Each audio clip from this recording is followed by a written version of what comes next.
بسم اللہ الرحمن الرحیم۔ السلام علیکم ناظرین، آج کی ویڈیو میں ہم بات کریں گے نگران وزیر اعظم، کیونکہ سننے میں آ رہا ہے کہ جو سمری ہے یعنی اسمبلی کو تحلیل کرنے کی، ڈیزالو کرنے کی، وہ کیا کی گئی ہے،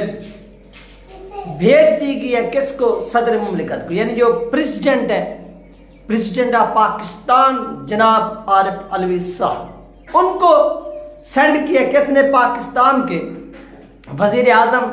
مسخر وزیر اعظم شہباز شریف نے۔ انہوں نے سینڈ کر دیا، فارورڈ کر دیا کہ آپ اس کے اوپر ریزائن، یعنی کیا ہوتا ہے، سائن کر دیں۔ ریزائن کا مجھے نام آ رہا تھا، تاکہ یہ اسمبلی اپنے انجام کو پہنچے اور یہ بدکار، یہ ذہنی، یہ شرابی، یہ ڈاکو، یہ چور، یہ لٹیرے، یہ بدکار جو پاکستان پر 5 سال مسلط رہے، اب ان بدبختوں کا کیا کرنا چاہیے؟ احتساب کرنا چاہیے۔ ہر ایک ایم این اے کو پکڑنا چاہیے اور جتنی اس نے رقم وصول کی اپنے حلقے کے ترقیاتی فنڈ کے نام پر، ان کا آڈٹ ہونا چاہیے اور ان کو پوچھنا چاہیے کہ آپ کے اس 5 سالہ اقتدار میں، اس 5 سالہ ایم این اے شپ میں جو یہاں سے رقم آپ نے وصول کی قومی خزانے میں، پھر جاؤ اپنے حلقے میں وہ کام دکھاؤ۔ پھر آڈٹ کیا جائے کہ اس کے اپنے ذاتی جائیداد میں، اولادوں کی جائیداد میں کتنی فیصد اضافہ ہوا ہے،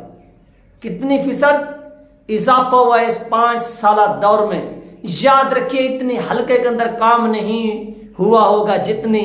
اس کی اپنی جائیدادیں بنی ہوں گی۔ ہر حلقے میں چلے جائیں پاکستان کے اندر، پاکستان کے اندر سیاست میں جو لبرل طبقہ ہے، جو ڈاکو، جو چور ہے، ان کے آنے کا مقصد یہی ہوتا ہے کہ اپنی جائیداد بنانا اور اپنی اولادوں کی جائیداد بنانا اور ان کو اچھی تربیت دلوانا، بیرون ممالک پڑھانا۔ یا پاکستان میں بھی جو بڑی بڑی یونیورسٹیز ہیں یا کالجز ہیں، جہاں پر جو ہے نا وہ لاکھوں کی تعداد میں فی پے ہوتی ہے اور اس کے ساتھ ساتھ ان کو تعلیم دی جاتی ہے، جبکہ غریب کے بچے وہی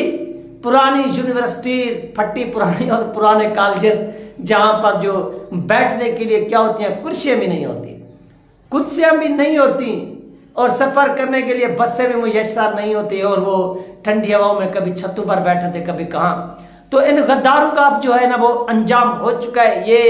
بدبخت ایسے سمجھ لیں 3 منتھ کے لیے ایسے سمجھ لاوارث ہوں گے، لیکن پھر دوبارہ اسی غلام قوم کے اوپر دوبارہ یہ قابض ہوں گے، اور اس طرح سے ناظرین نگران وزیر اعظم کا جو ہے وہ آج ہی فائنل ہو جائے گا۔ بہت سے دوست کہہ رہے تھے کہ مفتی منیب الرحمان صاحب کا نام نہیں ہے میڈیا کے اوپر، میڈیا کے اوپر مفتی منیب الرحمان صاحب کا نام نہیں ہے۔ یہ بات بالکل آپ لوگوں کی ٹھیک ہے، 100%، لیکن ایک نام خفیہ رکھا جا رہا ہے، اسی خفیہ نام میں سے مفتی منیب الرحمان صاحب کا نام۔ اگر آپ مختلف تجزیہ سنیں ڈاکٹر شاہد مسعود صاحب کا جو انہوں نے گزشتہ رات دیا، اس میں بھی انہوں نے کہا کہ ایک نام جو ہے نا وہ خفیہ رکھا جا رہا ہے۔ اسی خفیہ نام کا جو سننے میں آ رہا ہے، جو ذرائع بتا رہے ہیں، جو مجھے سینئر صحافی مسعود چودھری صاحب نے بھی بات کی، اس بات کی بنیاد پر میں یہ ویڈیوز بنا رہا ہوں کہ مفتی منیب الرحمان صاحب کا نام آ سکتا ہے۔ کس کے لیے؟ نگران وزیر، کیونکہ Noon League, P D M, P T I پر قوم جو ہے نا وہ اعتماد کرنے کے لیے تیار نہیں ہے۔ کسی بھی صورت جو ہے نا وہ قوم ان کے اوپر اعتماد نہیں کرنا چاہتی۔ قوم کو بھی پتہ ہے کہ یہ چور ہیں، یہ لٹیرے ہیں، یہ غدار ہیں، یہ ملک دشمن ہے، لہذا اسٹیبلشمنٹ نے پھر سوچا کوئی ایسا نیوٹرل بندہ ہو جو اقتدار پر آئے اور آ کر اس کو سنبھالنے کی کوشش کرے۔ یہ جو گند پڑا ہے، یہ جو گند ہوا ہے پچھلے پاکستان کے اندر 3-4 سال میں، 5 سال میں، اس گند کو پھر دھویا جائے، اور دھوئے کون؟ اس کو غسل دیا جائے۔ آپ خود سوچئے کہ اس گند کو، اس خرابے کو جب ہٹایا جائے گا، جب اس ملک پاکستان کو پاک کیا جائے گا، جب غسل دیا جائے گا، تو یاد رکھیے غسل زرداری جیسا ڈاکو نہیں دے سکتا،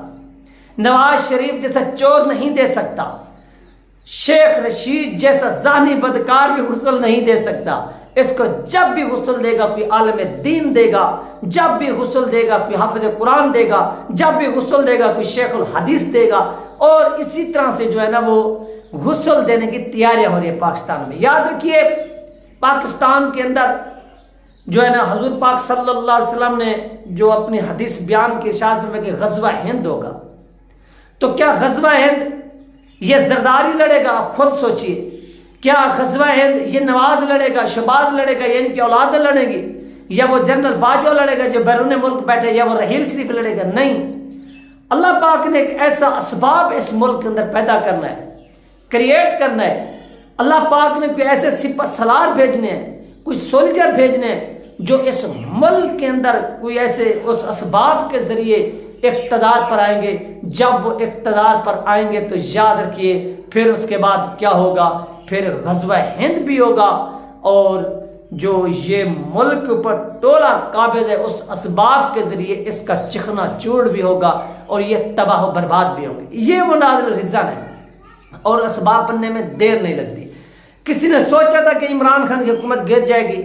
کسی کے ذہن میں بھی نہیں آ رہا تھا، لیکن میرے ذہن میں تھا۔ جب میں ویڈیوز بنا رہا تھا میرے ذہن میں تھا، مجھے کنفرم ہو گیا تھا کہ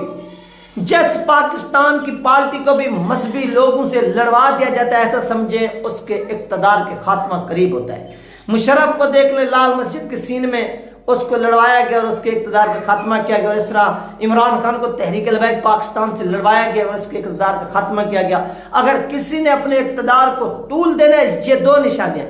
وہ اسلامی کام کرے گا، مذہبی کام۔ اگر کسی کے اقتدار کا اسٹیبلشمنٹ یا انٹر اسٹیبلشمنٹ خاتمہ چاہتی ہے تو اس کو مذہبی لوگوں کے ساتھ لڑوا دیا جائے گا۔ یہ پاکستان کے اندر دو نشانیاں ہیں، اپنے ذہن میں آج بٹھا لیجئے، اور وقت جیسے جیسے گزرتا ہے یا کبھی کبھی حالات کریٹ ہو جاتے ہیں تو ان دو چیزوں کو سامنے رکھ کر تھوڑی دیر آپ بیٹھ جایا کریں اور تھوڑا سکون کے ساتھ پرامن ماحول میں سوچا کریں، اس کے بعد آپ کو خود بخود یہ چیز جو ہے نا اس نتیجے تک لے جائے گی۔ اب اگر حمد خلیل الرحمان ہو جاتے ہیں یا رحیل شریف کا نام آ جاتا ہے وزیر اعظم بننے کے لیے نگران، اور بھی بہت سے لوگ ہیں ان کے نام آ رہے ہیں، مفتی منیب الرحمان صاحب کا نام بھی آ رہا ہے، ان کے ناموں سے کسی کو تکلیف نہیں ہوگی۔ جو دوسرے حمد خلیل الرحمان ہو گیا، پتہ نہیں اور بھی بہت سے ہیں، میاں محمد سومر ہو گیا اور رحیل شریف، لیکن ان کو جو تکلیف ہے وہ مفتی منیب الرحمان صاحب کے نام سے۔ ان کو اس چیز کا علم ہو چکا ہے، اگر مفتی منیب الرحمان صاحب پاکستان کے نگران وزیر اعظم بن گئے،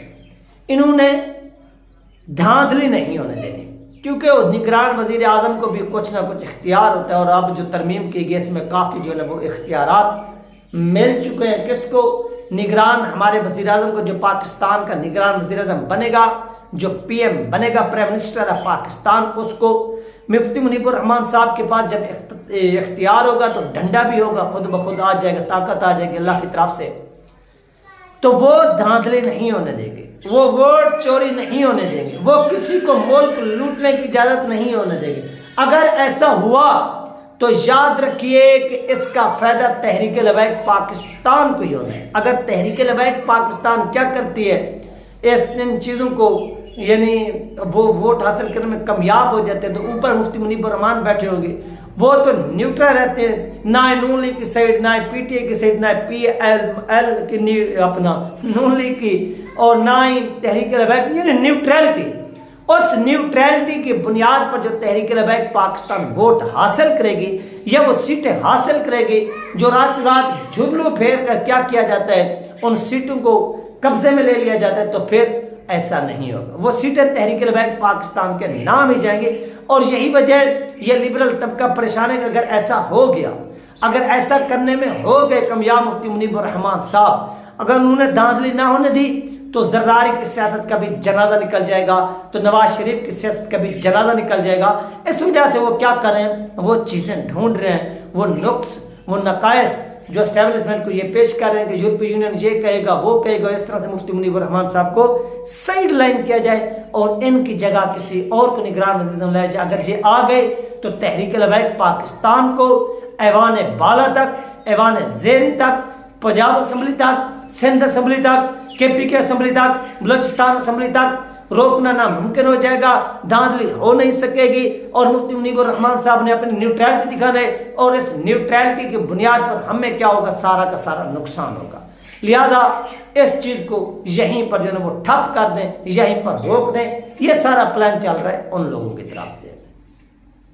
اب دیکھنا یہ ہے کہ آج شام جب اسمبلی ڈیزالو ہوتی ہے، کیا نگران وزیر اعظم کے لیے یہ اپنا جو راجہ ایک اپوزیشن کا رہنما ہے نئی، تو وہ پتہ نہیں کیا کرتا ہے اس کے ساتھ شہباز کے ساتھ بیٹھ کر۔ یہ صرف چند گھنٹے باقی ہیں، یہ تمام چیزیں آج کلیئر ہونے والی ہیں۔ یہ دن ناظرین اہم ترین اپڈیٹ جو آپ لوگوں کے ساتھ شیئر کی گئی، انشاءاللہ ملتے ہیں نیکسٹ ویڈیو میں۔ اللہ حافظ۔